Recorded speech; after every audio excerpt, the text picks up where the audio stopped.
The What to Next podcast helps you build a TBR of future favorite books. In each episode, Lori and Maine interviews authors and book influencers to recommend books they loved for you to pick up today. If you're an avid reader, always looking for your next great read, then the show. Hi, Marni. Welcome to What to Next podcast. Hi, thanks for having me. This is so fun. So happy to have you here. Tell us a little bit about yourself. Well, my name is Marni. I live in Florida. I've written like 30 something books for all ranges of romance, from the super steamy to angsty to swingers, to dark romance. I've done it all. My first book published in 2011, and I've been a full-time author ever since. My hubby and I live in Florida, like I said, and we enjoy all things outdoors. Oh my gosh, I love this. And we realized that we're kind of sort of neighbors. So which is a very funny, like small world kind of, yeah.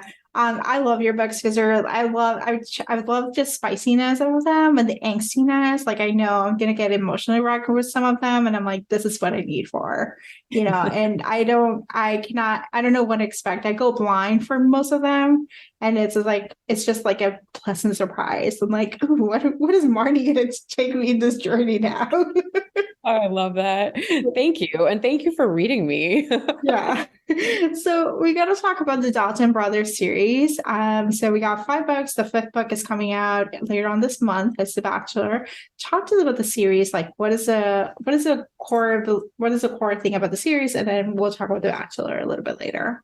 So like you said, the 5th and final book is coming out this April, and I'm devastated that this series is over. I feel like I'm married to these men. They are just like the epitome of everything that I love about men. The series is really based on 3 brothers and then 2 first cousins. They're all Daltons, and it's all based on law. So their family owns a law firm in LA, and it's the leading law firm in the country. And they're just all like ruthless, very alpha, very dominant men, and one woman who has her own book. And it's their life and all the different sort of tropes and angles that their lives have taken. They're all individual standalone novels, but they're all tied because they're a family. So yeah, so you can start anywhere, but you might get the best out of it by starting from the beginning. The books are available on KU, so you can give them a try. So let's talk about The Bachelor, because this is best friends brothers, kind of like Virgin Heron, I've never done. You never done Virgin Heron? And I've never done best friend's brother. No, like I've both tropes. I did have one virgin character like many, many moons ago that I wrote about, but it was totally different than this. So yeah. So talk to The Bachelor, like what can we expect from this one, from the final book in the series? Oh, gosh. Well, the one woman who I discussed earlier that's in this series, this is her twin brother. His name is Camden, and her best friend, Oakland.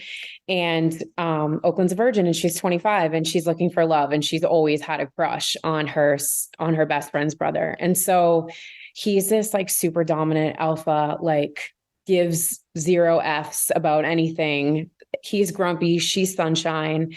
And, she's pursuing her dream of this man, and he knows that she is off limits because his sister made him promise to never touch any of her girlfriends. And so he's not going to just take her virginity. He's going to ease his way into it. So you're going to see this whole stream of a journey in their relationship, from sort of the minute where they discussed that he was going to take her virginity to like when he completely falls in love with her, and then what happens after. And so the book spans a good amount of time, and you see these characters really develop and grow and turn vulnerable, which I really love in an alpha male. And so, but then at the same time, you're also going to see all the other characters come in and from all the other books. So you get kind of updates on where their lives are. And then you get to see new characters, which I more than hint is going to be my next series. So it's a book that has a lot going on, but very easy to follow.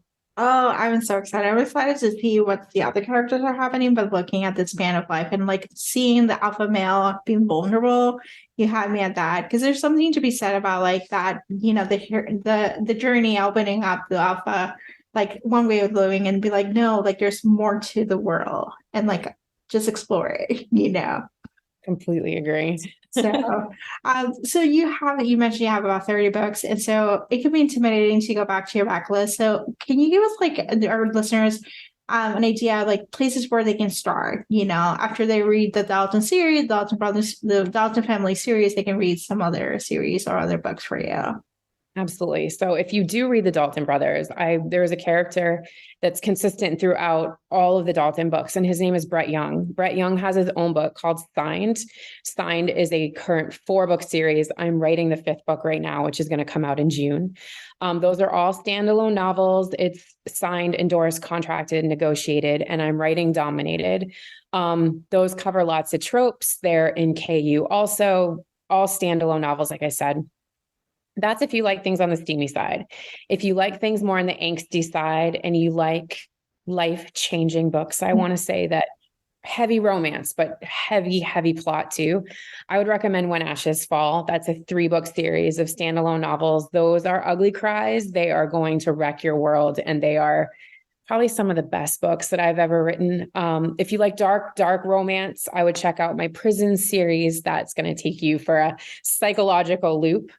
Or if you like mainstream fiction that has absolutely nothing to do with romance, I did write 2 books that are literary fiction style called Memoirs Aren't Fairy Tales and Scars from a Memoir. I'm just kind of like hitting my more popular avenues. Yeah. I have tons of books in between, but that's really where I'd start. Yeah, I gotta tell you, you're angsty, you're emotionally wrecked. It emotionally wrecked me. So I was expecting. I'm like a dark heart. I don't have feeling. I avoid dealing with feelings, and so when I have books that actually open that up, it's a gold mine. And so your books actually open up those feelings, which is what we need to have. Thank you. Those books are my babies. So that means a lot to me that you said that. Thank you. Yeah.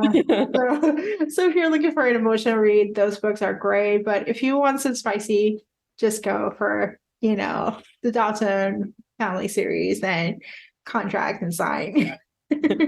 So those are much lighter on the heart. Yeah.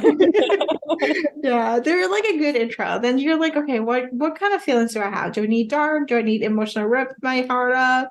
Do I need like some spicy? What do I need? And you provide us with just enough to give this a try.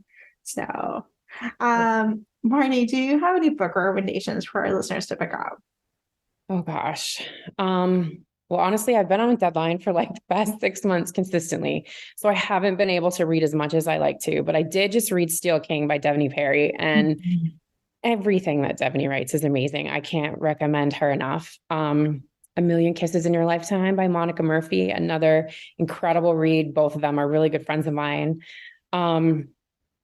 Brittany Stahan, she writes great military romance. I just read The Taken One, I believe it was called. That was amazing, and that just came out. So those are my top recommendations at the moment. Those are such great recommendations. So they're perfect to satiate you for the next Marni Mann release. Oh, you're so sweet. Awesome. So Marni, tell us where we can find you online. I'm everywhere. I'm on TikTok. I'm on Instagram. Just search Marni Mann. My website is marnismann.com. I do have some books wide that are on all retailers, Apple, Kobo. My sexy books typically are just Kindle Unlimited, but Facebook, I'm everywhere. Awesome. Thank you, Marni, for being on the show. Oh, thanks so much for having me. This was a blast. If you enjoyed this podcast, feel free to share with friends, subscribe, rate, and review the show. This is the easiest way to support the podcast. For a list of books mentioned and other romance recommendations, please visit whattoreadnextblog.com. Did you know you can purchase audiobooks directly from your favorite local bookstore? With Libro.fm, you can pick up more than 250,000 audiobooks, including bestsellers and recommendations from real booksellers. You'll get the same audiobooks at the same price as the largest audiobook company, you know the name, but you'll be part of a different story, one that supports your local community. If you're new to audiobooks, there's a perfect way to squeeze into more reading into your busy life. Listen with the free Libro.fm app while you do your chores, walk your dog, relax at home. The What to Read Next podcast has a special offer for our listeners. Get 2 audiobooks on Libro.fm for the price of 1 with your first month of membership. Use code WhatToReadNext. This offer is only valid for new members in Canada and the US. Thank you so much for listening and have a great day.